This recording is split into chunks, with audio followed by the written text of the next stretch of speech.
Bismillahirrahmanirrahim. Assalamualaikum warahmatullahi wabarakatuh. Semangat perubahan, salam kedaulatan rakyat. Kabar Jet. Ini kalau sambil dijalankan selalu kita coba diskusikan yang cepat ya. Jadi kita dapat kabar dari Bapak Anies Baswedan yang begitu cerdas memberikan narasi untuk tawaran solusi yang lebih efektif, lebih efisien untuk penanganan stunting di Indonesia. Tentu kita tahu persoalan stunting ini menjadi perbincangan banyak kalangan termasuk di pemerintahan, dan itu banyak sekali yang bicara. Bu Mega sering bicara soal itu ya. Kemudian Prabowo termasuk Gibran yang memberikan solusi dengan susu gratis dan makan siang. Dananya dari mana? Dari APBN. APBN-nya minus gimana? Ngutang. Aduh, ini ya, jadi menjadi sebuah catatan penting dengan kita dapatkan informasi Anies memberikan tawaran yang jauh lebih cerdas untuk mengatasi stunting. Dengan apa? Bukan dengan susu, tapi dengan ikan ya.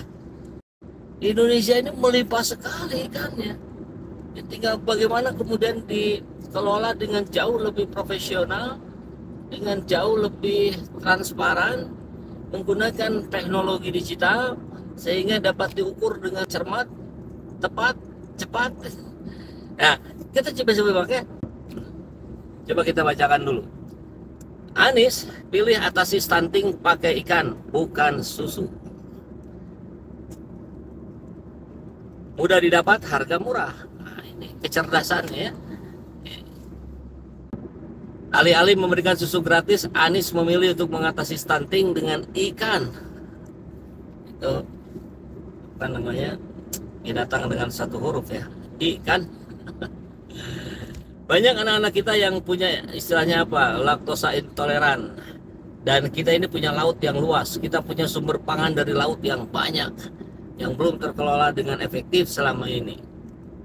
Sehingga nutrisinya dalam Desak Anies edisi Nakes di Half Patiunus Jakarta Selatan Kamis. Ini baru beberapa saat berselang ya, ini sudah langsung naik ke berita. Program makan siang gratis dan bagi-bagi susu merupakan program unggulan Capres-Cawapres 02 Prabowo Gibran.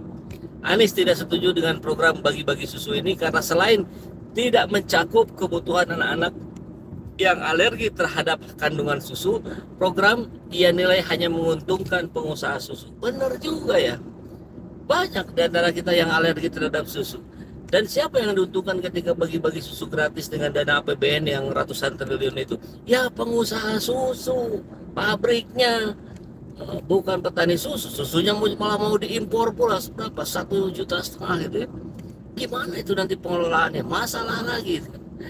Anies sudah cerdas, sudah usia dini. Kemudian dia juga dididik dengan lingkungan yang mendukung. Wah, bagus nih pendapatnya ya. Kalau susu, nanti pabrik-pabrik susu yang akan hidup dari proyek ini. Dan pasti bukan pengusaha-pengusaha UKM. Oligarki lagi nanti. Tapi kalau kita dorong ikan, maka kita akan dapat ikan itu di semua tempat dengan mudah. Di danau dapat, di laut dapat, harganya terjangkau, aksesnya mudah. Betul sekali. Karena yang ditawarkan oleh Prabowo Gibran pada anak-anak SD, ya secara relatif sudah telat gitu. Kalau untuk mengatasi stunting memang harus masih di dalam kandungan dong.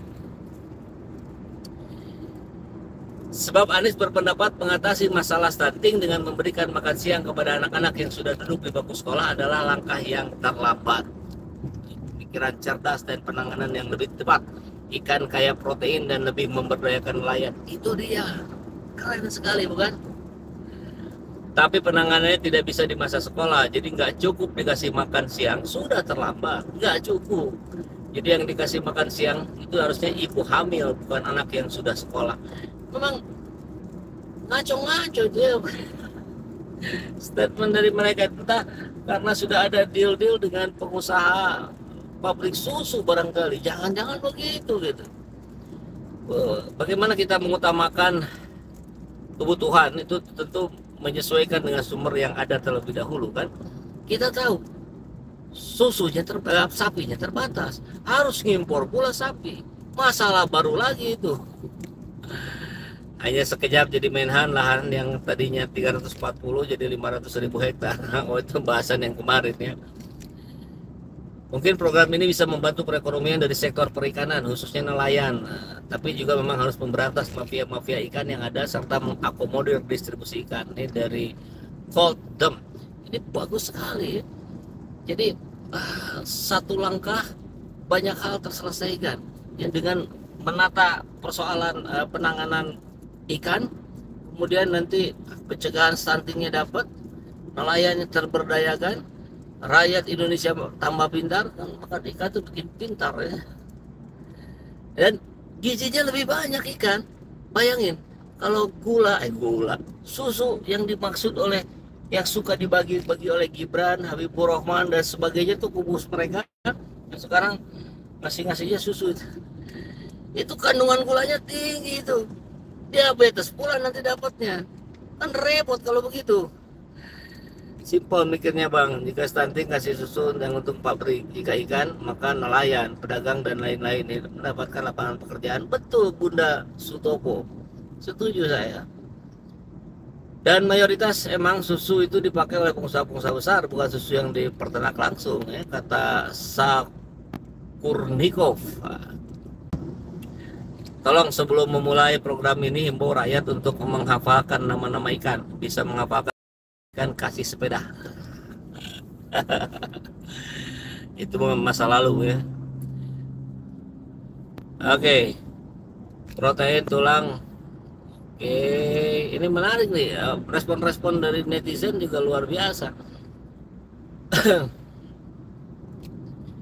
Mana nih? Peternak sapi nanti yang untung ya, kalau dari kita sih oke gitu, tapi kalau impor mungkin siapa yang menanganinya ya, oligarki lagi. Hati-hati dengan susu mengandung samsul apa ya? Oke, susunya dari 1,5 juta sapi impor itu berapa lama sebelum terpenuhi 1,5 juta sapi mau bagi-bagi susu apa? Susu pabrikasi yang gulanya tinggi, stunting nggak tercegah, diabetes iya. Oke, ikan nggak perlu dari impor dari India kan? Ya enggak lah, kan Indonesia ini luar biasa, lautannya bahkan lebih luas dibanding daratan. Logis, ikan sumbernya melimpah di Indonesia. Oke, mengatasi stunting dengan memperbaiki sanitasi, kata Samsul. Ada pasal tersebut kampanye. Oke. Lagi pula kandungan protein pada ikan lebih banyak daripada kandungan protein pada susu. Persis. Asli opini gua sama kayak Pak Anies. Apa deh? Seperti Jepang. Jepang ini salah satu contoh ya bagaimana kegemaran warga Jepang terhadap ikan. Warganya cerdas-cerdas. Mau kan kayak Jepang. Anies memang Yahud. Anies idenya brilian. Oke, kalau ikan melimpah, nelayan bisa sejahtera. Sedangkan susu selain kadar gulanya tinggi, ada anak-anak yang tidak bisa konsumsi susu. Belum lagi kemampuan susu atau pabrik memproduksi susu, menurut info malah mau mendatangkan sejumlah sapi dari negara lain. Iya, 1,5 juta itu mau didatangin, luar biasa kan? Apa yang disampaikan Anies Baswedan saya kira sangat brilian. Dan ini akan menenggelamkan narasi susu dan makan siang gratis. Anies Rashid Baswedan, pilihan kita semua, alhamdulillah tidak memalukan, malah membanggakan, luar biasa ya. Assalamualaikum warahmatullahi wabarakatuh.